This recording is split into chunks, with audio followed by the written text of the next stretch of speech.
또 다른. 我喜欢写书法，也刚开始在学国画。我喜欢写佛经和法师的开示，写的时候呢，心会得到宁静，了解意思。除了继续写，还有要注意什么修辞的重点呢？ 네, 서예 글씨 쓰는 것은 수행에 많은 도움이 된다고. 이제 우리가 이 그림 그리는 걸 보고 서예 글씨 쓴 것을 보면은 가만히 보면은 그 그림 자체나 글 자체의 소리를 들을 수가 있다고. 잔잔한 파동, 잔잔한 진동의 음을 자기가 들을 수가 있다고. 보통 이제 절에 큰 스님들이나 선사들은 일필지하로 그냥 한 생각 일으키지 않고 글을 팍 그냥 써내려간다고. 그런 글들을 가만히 이래 보면은 자기 마음이 어느새 고요해지면서 침묵의 소리를 듣게 된다고. 또 글을 쓰는 사람이 어느 때는 글을 마음이 안정해서 편안한 가운데 고요한 가운데 글을 쓸 때가 있고 어떨 때는 산란심에서 글이 잘 안 될 때도 있고 그렇다고. 자기가 글씨를 쓰고 굉장히 글은 잘 썼어 내가 만족스러워하고 쓸 때가 있다고. 그때 그 글 쓸 때 마음은 몸과 마음과 정신이 하나로 기일돼서 썼을 때라고. 그때는 고요와 적정이 함께 한다고.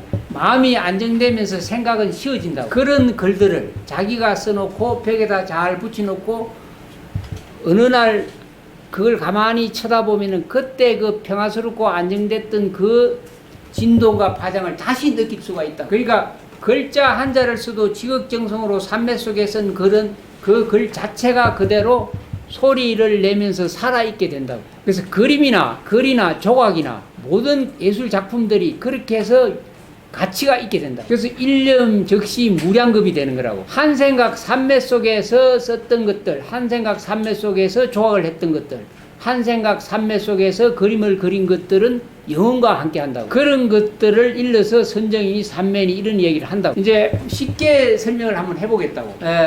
매일매일 이제 아이들 키우는 사람이 매일매일 바쁜 주부가 있다고. 새벽부터 일어나가지고 밥 해야지, 아들 깨워야지, 다음에 옷 갈아입히고 학교 보내지, 머리 빗겨야지. 일이 보통 일이 아니라고. 제일 먼저 남편 넥타이 매가지고 보내드려야 되고, 다음에 고등학교 학생 먼저 보내야 되고, 중학생 안 일어나는 거 억지로 깨워가지고 또 옷 갈아입히고 보내야 되고, 국민학교 학생은 또 잘 일어난다고. 사춘기에 있는 아들 막 깨배도 안 일어난다고. 용돈 좀 줘가지고 꼬아가지고 차에 태워 보내고 들어온다고. 그래서 집에 들어와서 설거지를 다 해마친다고. 그리고 나서 커피 한 잔 딱 끓여가지고 자기가 늘 앉는 의자에 딱 앉아서 커피를 딱 마신다고. 그날 자기 아침에 할 일을 다 마쳐버려서 일을 쉬어서 그때 자기 마음이 지자리에 들어온다. 그때 마음이 편안하고 안정되고 평화스럽고 아무 문제가 없다고. 주부들은 거의 대부분이 그 경험을 해본 이야기들이라고. 여기서 이제 중요한 것이 있다고. 공휴일날 일요일이고 아들이 안 가고 아무도 안 가고 깨어나지도 않았을 때라도 커피를 끓이지 않았더라도 늘 커피 먹었던 그 자리에 가 앉으면 또 그와 같은 평화스러움이 존재한다고.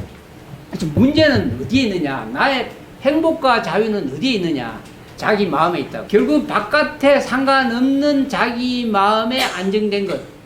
자기가 자기 자신한테로 가장 가까이 왔을 때 자기 의식이 자의식이 자기의 본래 마음 자기 자신한테 가장 가까이 올 때 우리는 행복해진다고. 그래서 이제 불교에서는 이런 말을 한다고.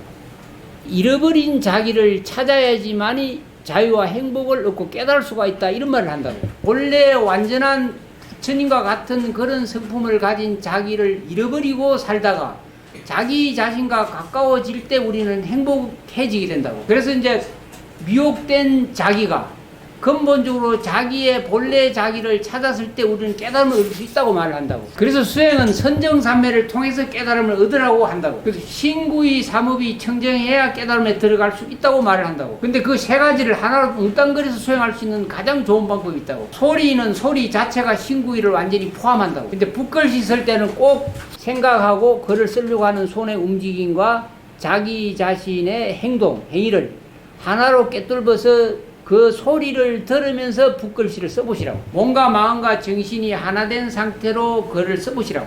그렇게 썼을 때 세 가지가 하나로 합일되는 한마음의 자리에 들어갈 수가 있다고. 그렇게 수행하시면은 이제 공부 잘할 수가 있다고. 네. 질문 답이 됐는가? 네. 보살님은 질문이 있으신가? 我想请问一下，耳东圆通法门跟阿弥陀佛极乐世界法门的关系？因为呢，我未来想要移民去极乐世界。那昨天呢，我终于比较了解耳根圆通法门要实际怎么修行。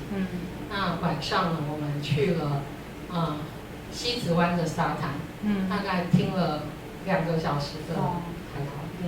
这是我第一次去听这个声音，所以那个声音它的那个震撼度跟非常多的层次啊，让我觉得很震撼。一开始，然后过了一段时间之后呢，就真的有片刻的宁静，然后这个时候警察就来关心我。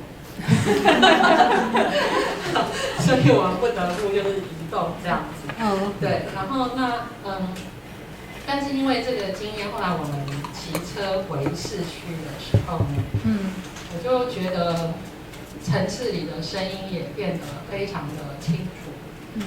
我会继续按照法师这2天给我们的开示去练习这个法门。那但是也因此我有一个问题，就是说，那它跟极乐世界的关系会是怎么样？我想请问这件事情。 이렇게 직접 수행을 시인 대로 해본 분들은 반드시 의식이 높아지고 지혜로워진다고. 그 바닷가에서 소리를 2시간 동안 들었다는 것은 그 몸과 마음이 자기도 모르게 많이 정화가 되는 거라고. 청정, 광명, 도노, 각성, 소리, 음성, 들음이라는 게 있다. 우리는 생멸하는 빛만 볼 수 있지 생멸하지 않는 빛을 못 보고 있다. 우리는 소리를 들을 때 생멸하는 소리를 듣지 불멸하는 소리를 듣지 못하고 있다. 우리는 끊어지는 고요는 알 수가 있지만은 끊어지지 않는 영원히 끊어지지 않는 고요는 알 수가 없이 우리는 듣고 있다. 우리는 이 허공이 텅텅 비어 있는 것은 볼 수 있지만은 이 텅텅 비어 있는 허공 속에 보이지 않는 미름 정토가 있는지를 모르고 듣고 있다. 극락세계가 저 멀리 있다고 생각하시면 안 된다고. 우리는 눈을 아무리 비비봐도 텅 빈 허공만 본다고. 우리가 무지무명의 미혹 속에 있기 때문에 미름 정토를 볼 수가 없다고. 그러면 어떻게 해야 미름 정토를 볼까? 어떻게 하면 미름 정토를 볼까?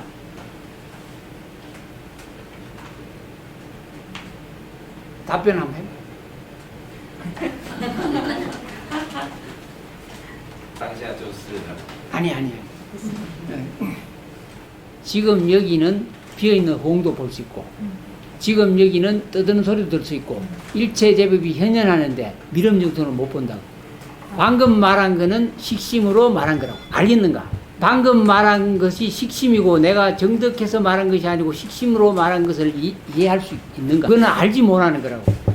이 허공 속에 미름 정토가 있다고.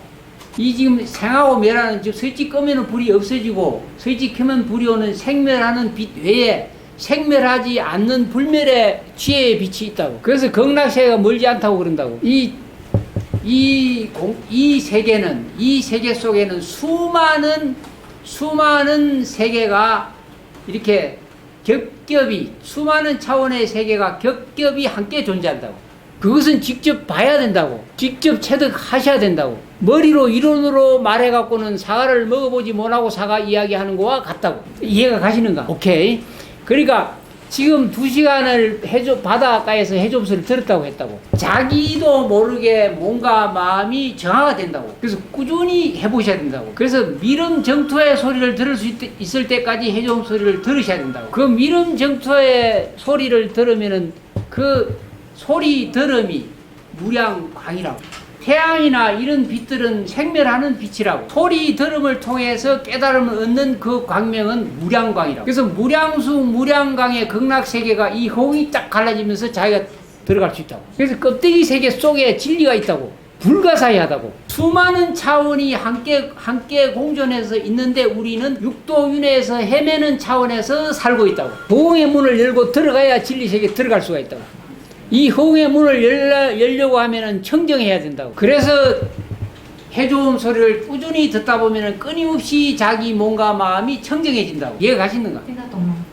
오케이, 기대해 보겠다고 계속 들으시라고. 욕심내지 말고. 유일한 방해 요소가 욕심내고 집착하고 듣는 것이라고. 그러나 이거는 통수행은 조금도 힘이 들어가지 않고 욕심낼 필요조차 없는 수행이라고. 귀가 열려있기 때문에. 해조음 소리는 곳곳에 있다고. 바다가 파도 칠 때 바다가 내는 소리가 해조음이라고 한다고. 조금 더 깊이 들어가는 해조음 소리를 들으려고 하면은 바람의 해조음, 다음에 허공의 해조음, 소리 바다의 해조음, 어디든지 수많은 차원의 해조음 소리를 들을 수가 있다고. 나중에는 바다에 안 가도 되는 해조음 소리를 들을 수가 있다고. 그렇게 될 때까지 꾸준히 수행을 잘 하시라고. 그래서 진리의 해조음 소리를 들었을 때 그걸 묘음이라고 한다고.